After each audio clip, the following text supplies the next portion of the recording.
details, but I think difficulty level differs with the infrastructure where you're working. If you don't have a DSA, you're working with SIAM, the levels are different. It depends on the population, pediatric versus adult, the routine patients versus those in ICU. So I'll quickly go over the case. This is, I think, the most commonly one which we encounter, those with, yeah. Those with exhausted IJVs secondary to temporary HD catheters. And this patient had a right groin long permacath placed, bilateral temporary IJV, had already thrombosed his IJVs, and multiple failed AVFs, CAPD, etc. So you can see he already has a long permacath through the right groin. The left groin was used for temp catheter HD. And so what we did was we just took out the left-sided temporary catheter, we placed the long sheath and took a run. So you can see, just wanted to see whether the SVC is patent. So that was fine. So we took access, the left IJV was there, which was dilated.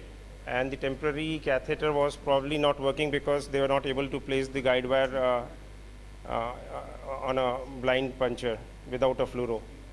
So we were able to, so this is like most common situations we'll face, and just wanted to highlight that we should not give up, and if we have a good fluoroscopy or a DSA, you should take a run, and most of the time you'll see a straight course, negotiate your guide wire, and you'll enter the RA. And once it goes in, so we usually plasty the stenotic lesion, which is secondary to temporary HD catheter, and then through the same route, even place the permacath. So this patient was, denied permacath because it was not attempted under fluoro. So this is like a real situation we always face. Similar case from the right side. So just wanted to highlight that such situations are going to come, and by doing a straight contrast, it takes just 4 or 5 cc, and then you can delineate and just negotiate your wire through the intervention techniques, and then you can balloon it and then use it for placing a permacath. And these are the situations you will also encounter ICU patient having tracheostomy, exhausted all the accesses, and then she was referred. So we could, the IJV was thrombosed on both sides. We could find a collateral which was draining into the SVC, and finally, the ultrasound is your best friend, and we could trace the vessel going inside. You have to take a puncture a little bit lower, but everything should be ultrasound guided, and you can see the needle is well visualized and directed, and then the permacath can be placed very easily. Just a quick one.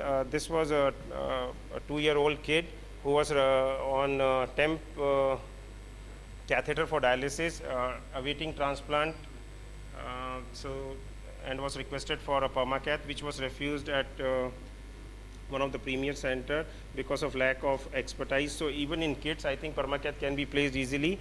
All you need to do is be aware of the permacaths for pediatrics. The tunnel is a little bit different, and I think it comes with the kit. So you don't have to poke the tunneler, and it's again a peel away sheet.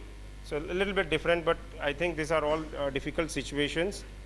And one more thing to highlight was sometimes the patient cannot lie flat, and you will have to do place permacath in such position, and it's doable. And just a slide showing subclavian and translumbar. Sometimes you have to do this. So you puncture, patient is in prone position, you put a catheter, do a IVC run, and then you puncture the IVC, and this translumbar catheter can be placed. Somebody asked regarding transhepatic. So I had done 2 of them, and the middle hepatic or the right hepatic can be punctured under ultrasound guidance, even the left one, if the patient has exhausted all the accesses, and it can be done, and the same way you can tunnel it out. So these are just the last options which can be done.